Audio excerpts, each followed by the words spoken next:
The Vanished Truth of Narayanganj, the 7 murders that exposed a dark syndicate, Bangladesh, 2014. 7 men disappear in broad daylight. A city freezes, and days later, their bodies rise from the Shitalakshya River, bound, tortured, and dumped like evidence someone hoped would never surface. But here's the truth. This wasn't just a murder. It was an operation, a cleanup, a message. And behind it stood a network so powerful, so connected, that even law enforcement, those sworn to protect, were part of the killing machine. Today, you're about to enter one of Bangladesh's darkest true crime tragedies, the Narayanganj 7 murder case, a case where the killers were caught, but the truth vanished, the mastermind never named, the political shadow never cleared, and the people who ordered the killings, they remain ghosts in the system. In this documentary, we'll uncover the motives, the conspiracies, the torture, the corruption, and the explosive courtroom confessions that shook an entire nation. But before we begin, I need your support. If you love deep dive, true crime stories, international cases, and investigations that expose hidden truths, please like this video. Subscribe to Dark Truth 25. Turn on notifications so you never miss a new episode. Comment your thoughts below. Your engagement helps us fight the algorithm and bring more real stories to light. Share this video to support the channel and help it grow. Now, take a deep breath, because what happened in Narayanganj was not just murder. It was a message written in blood. Let's begin. A city shaken.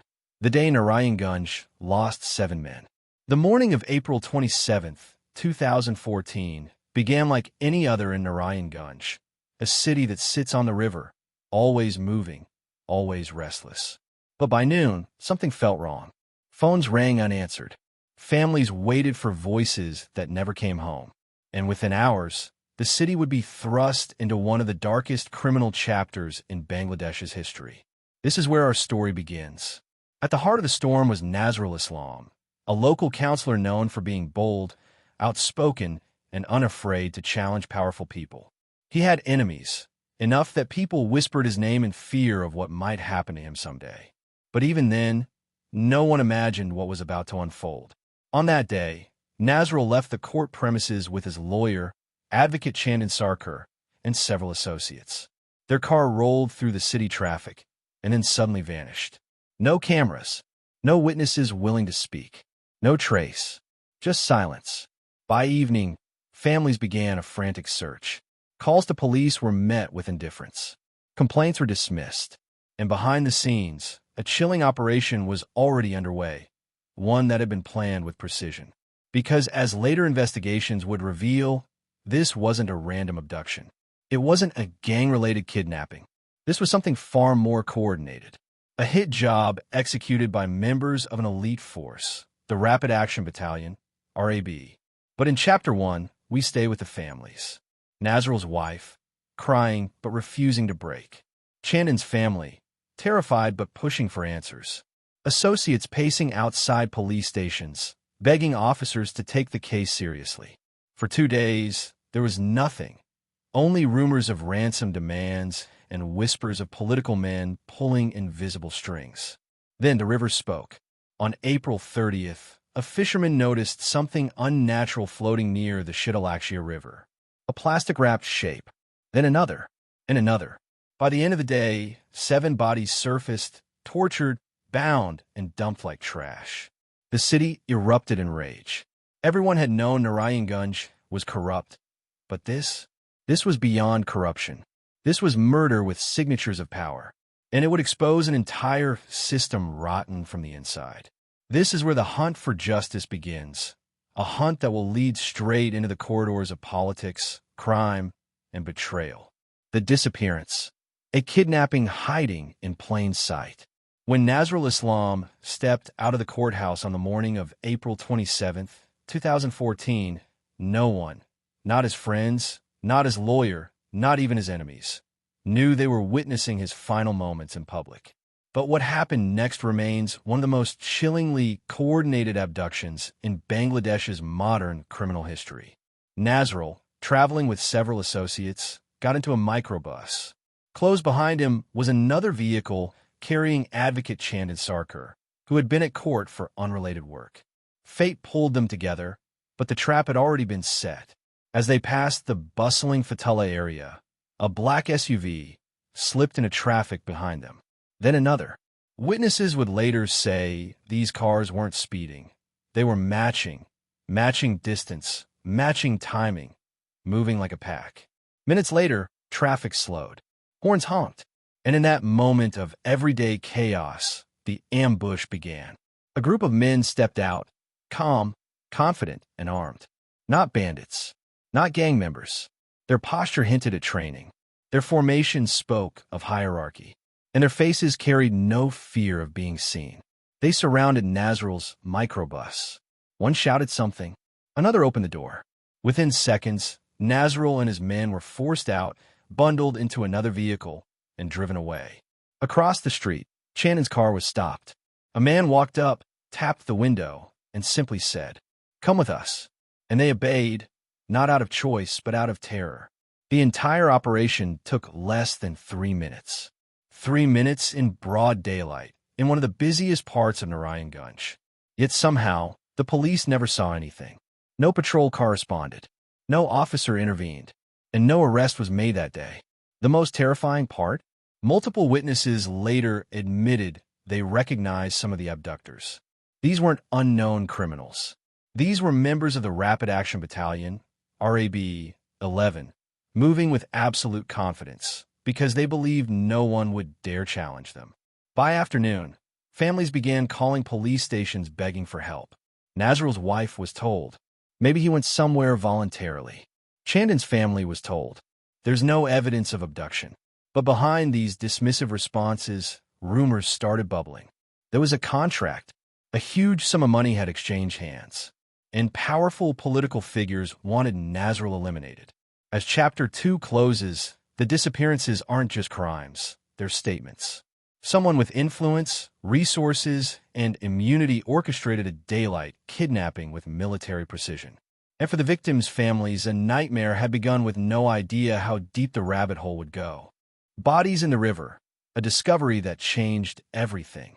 For 3 days, Narayanganj lived in a state of suffocating uncertainty. 7 men had vanished, a politician, his aides, a senior lawyer, and the lawyer's driver. Rumors spread, accusations flew, but there were no answers. Then came April 30th, 2014.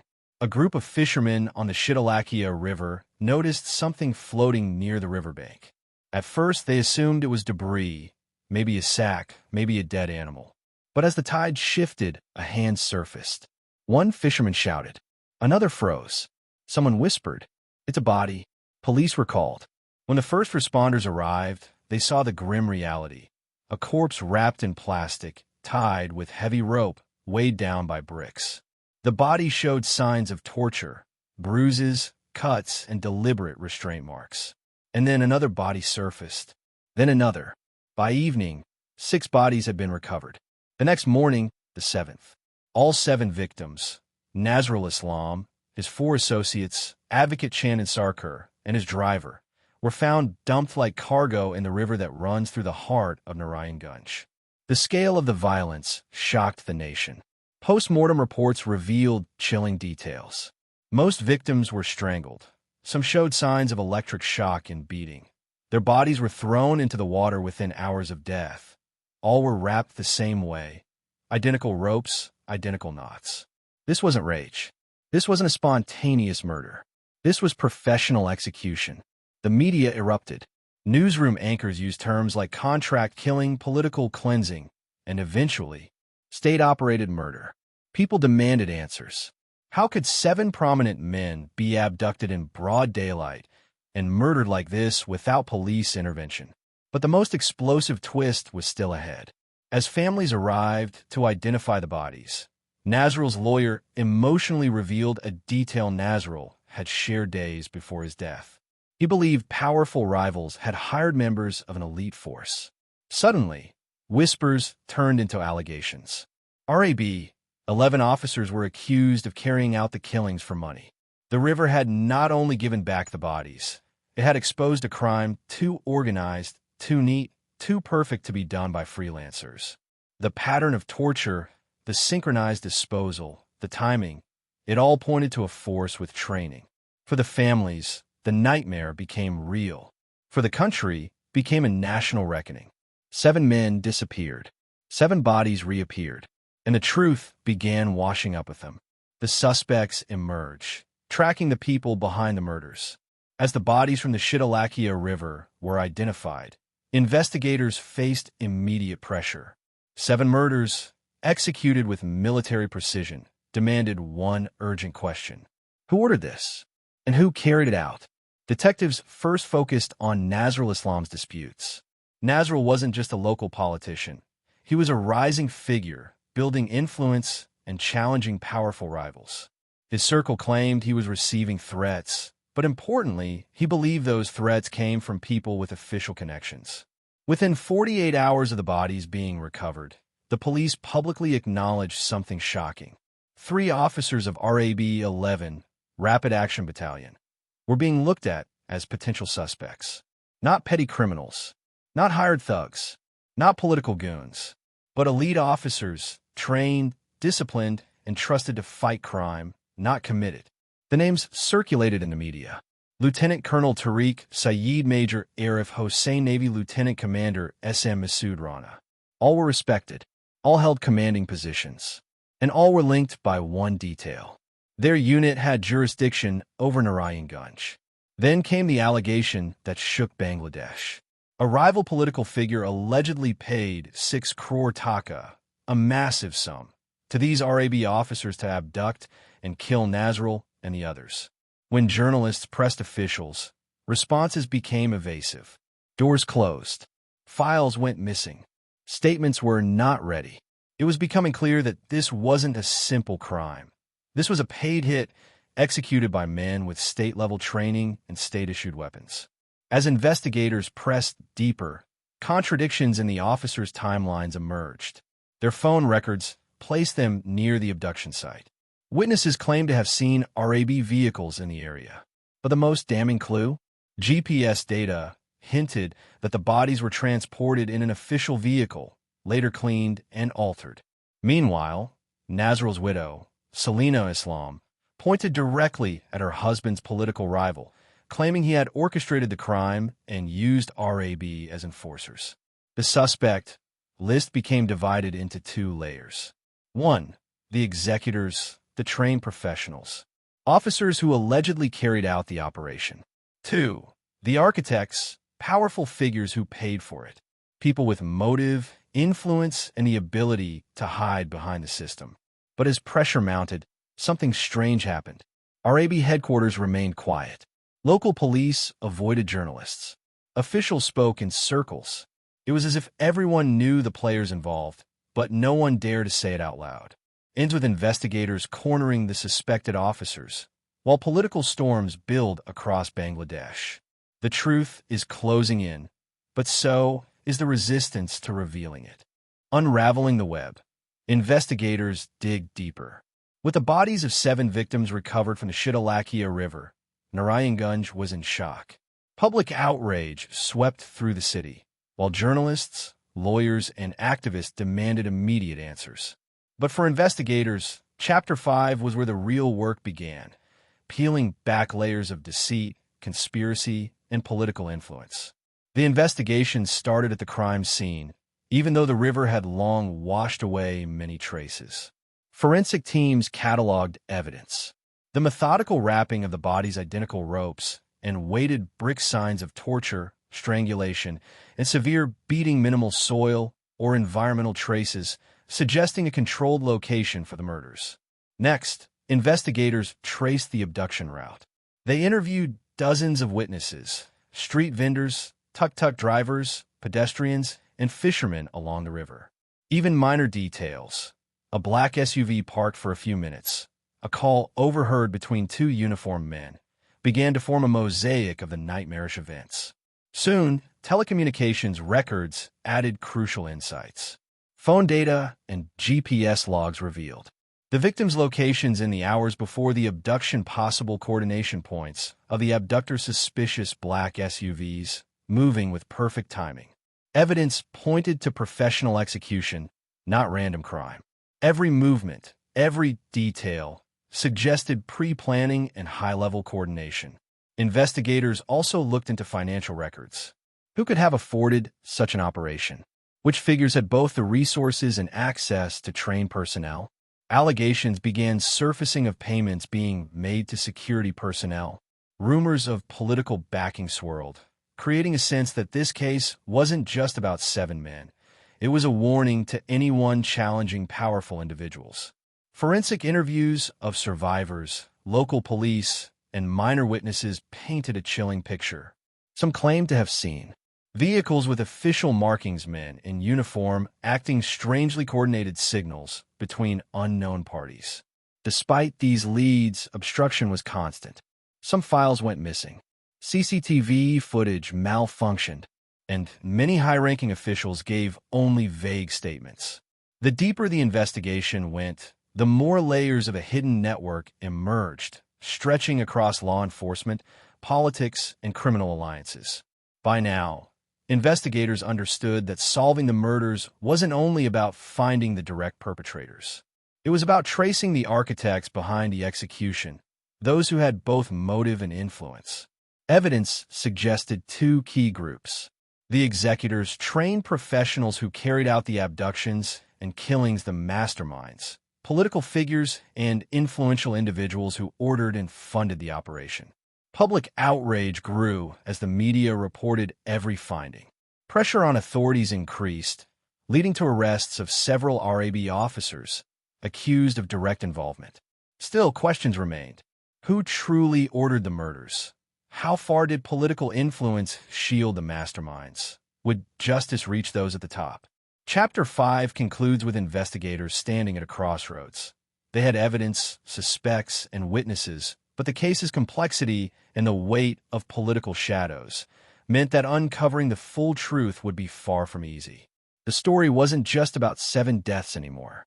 It was a fight for justice in the face of corruption, secrecy, and systemic protection.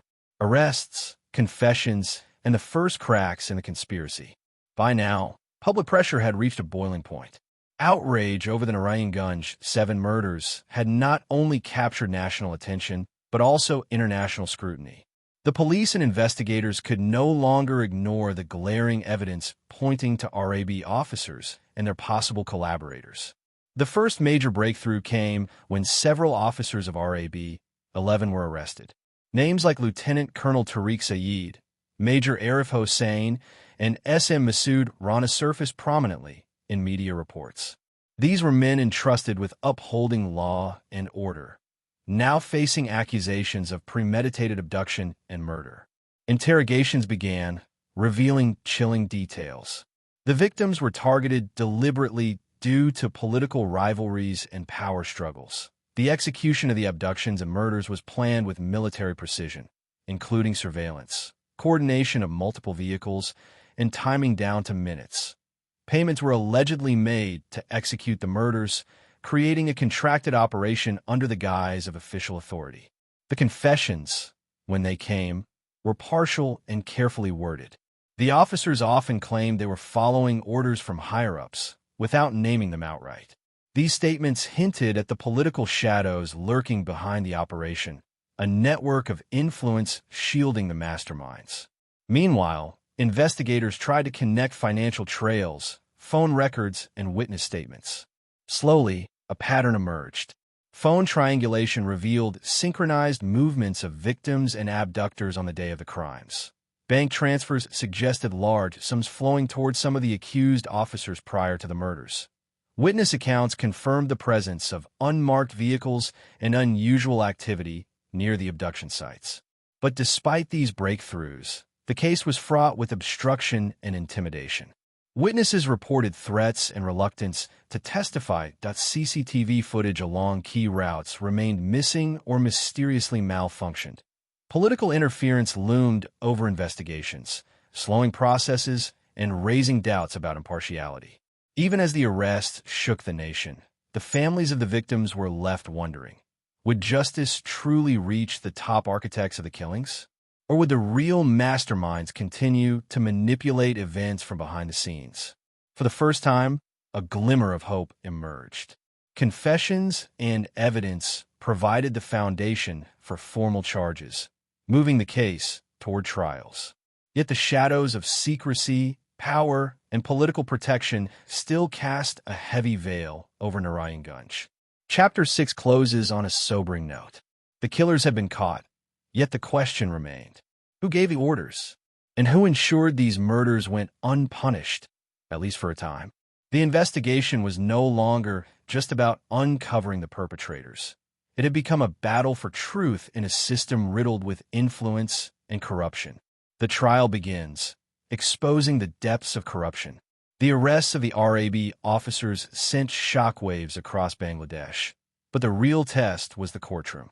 Chapter 7 begins with the commencement of the high-profile trial, which was closely monitored by the media, the public, and international human rights organizations. The courtroom was packed. Families of the victims sat together, their faces a mix of grief, anger, and hope. Outside, crowds chanted for justice, while reporters transmitted live coverage, bringing global attention to the case. The prosecution presented a meticulously documented case, including confessions from the arrested officers detailing their role in the abduction and murder, phone records and GPS data linking the perpetrators to key abduction points, financial evidence indicating payments made for the execution of the murders, witness testimonies describing the movements of RAB vehicles and suspicious activities on the day of the crimes. The defense, however, attempted to create doubt, claiming the officers acted independently, without orders from political figures, arguing that some evidence was circumstantial and improperly collected, highlighting alleged procedural errors during arrests and interrogations. As the trial progressed, shocking revelations emerged. Some witnesses had been intimidated, altering their testimonies. Several higher-ups in government and law enforcement were implicated indirectly, suggesting systemic complicity. Evidence of political connections to the accused officers was repeatedly brought to the surface, further fueling public outrage. The trial exposed not only the crime itself, but also the deep entanglement of politics, law enforcement, and corruption.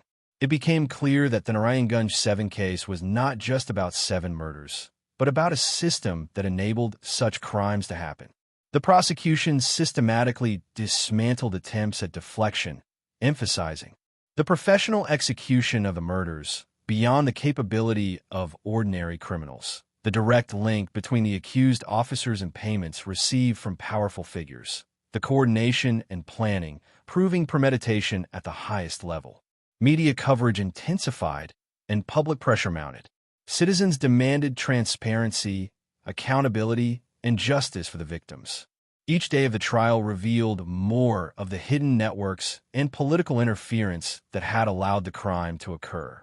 The trial had begun to lift the veil on corruption and influence, but the ultimate question loomed large. Would the masterminds behind the killings ever be held accountable?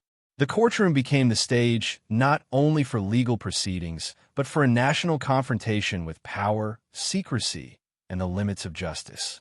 Evidence, witnesses, and the hidden architects. As the Narayanganj 7 trial progressed, Chapter 8 focuses on the unraveling of the full conspiracy. The prosecution was not only presenting evidence against the RAB officers, but also attempting to connect the dots to the masterminds hiding in the shadows. Investigators re-examined financial transactions, large sums of money traced to intermediaries who funneled payments to the accused officers, communication logs, encrypted messages, and unusual call patterns suggesting coordination with powerful individuals outside the law enforcement chain. Witness statements, some revealing, some hesitant, but collectively pointing toward influence from political figures. One particularly dramatic moment occurred when a witness, under protection, testified about a meeting between top RAB officers and a local politician days before the murders. According to the testimony, plans for the abduction were finalized. Roles were assigned to specific officers.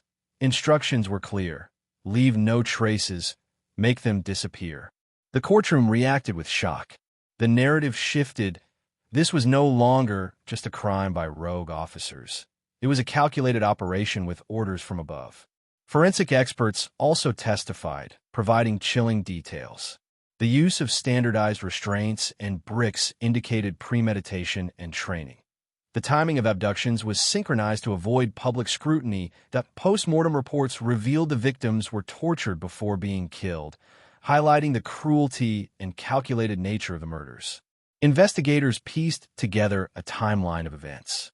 Initial surveillance of the victims, coordinated abduction by multiple officers in official vehicles, temporary holding in undisclosed locations, execution and disposal in the Shitalakya River. Outside the courtroom, protests grew. Citizens demanded the truth, not just about the executions, but about who ordered them. International media coverage added pressure, emphasizing human rights and law enforcement accountability. Despite the growing evidence, the trial exposed the complexity of political influence in Bangladesh. Some officials attempted to interfere with witnesses, while others subtly delayed proceedings. The court had to navigate through these obstacles to ensure justice could be served. Chapter 8 ends with a pivotal moment. The prosecution presented a major witness willing to testify against both the officers and the hidden political figures, hinting that the full hierarchy behind the murders could soon be revealed. The tension was palpable. The case had become more than just a murder trial. It was a battle between justice and systemic power, with the eyes of a nation watching every step. The hidden hands, political connections, and national outrage. The Narayanganj 7 case had transformed into a national spectacle. The arrests of RAB officers exposed the brutal executioners, but the real question persisted. Who gave the orders? The courtroom and public attention now turned toward the architects of the crime. Investigators dug deeper into political networks, exploring connections between local politicians, business interests, and the accused officers. Evidence started revealing financial trails linking the accused officers to intermediaries connected with politicians. Witness testimonies suggesting meetings, instructions, and payments days before the abductions. Coordinated patterns that indicated the murders were strategically planned to serve political and financial motives. Outside the court, national outrage intensified. Citizens protested, demanding accountability not only for the killers, but also for those who orchestrated the murders. Journalists reported extensively, bringing international attention to Bangladesh's systemic corruption and law enforcement failings. Inside the trial, dramatic testimonies emerged. Some witnesses spoke about pressure applied on officers by powerful figures to handle political rivals. Others revealed attempts to tamper with evidence, from missing CCTV footage to altered official logs. Confessions from certain officers admitted that they acted under orders that originated beyond the local command structure. The prosecution faced its biggest challenge, connecting the executors with the masterminds. The defense tried to deflect blame, claiming the officers acted independently. But the weight of coordinated evidence, financial records, phone logs, witness statements, and forensic analysis left little room for doubt.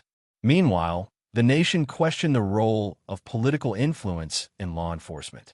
How could such a coordinated crime be executed by trained officers without the tacit approval of higher powers? Every revelation deepened the public suspicion that the murders were symptomatic of a larger system of corruption and protection. Chapter 9 closes with a dramatic revelation from the court. A protected witness came forward, claiming direct knowledge of the meeting where the orders were given. This testimony suggested that the chain of command extended into political offices, confirming what investigators and journalists had long suspected. The stage was set for the trial to expose the full hierarchy behind the killings. But the tension remained. Could justice reach those at the very top, or would political protection continue to shield the masterminds? Justice on trial, verdicts, and a national reckoning. After months of intense legal proceedings, Chapter 10 arrives at the climactic stage, the verdicts. The Narayanganj 7 case had captivated the nation, exposing layers of systemic corruption, political interference, and the chilling efficiency of the killers. The courtroom was tense. Families of the victims, lawyers, journalists, and ordinary citizens crowded into the gallery. Every day of testimony had painted a vivid picture of conspiracy, execution, and political shadow. The prosecution summarized its case. The 7 victims were deliberately targeted due to political rivalries. RAB officers acted as professional executors, receiving orders and payment from intermediaries linked to influential figures.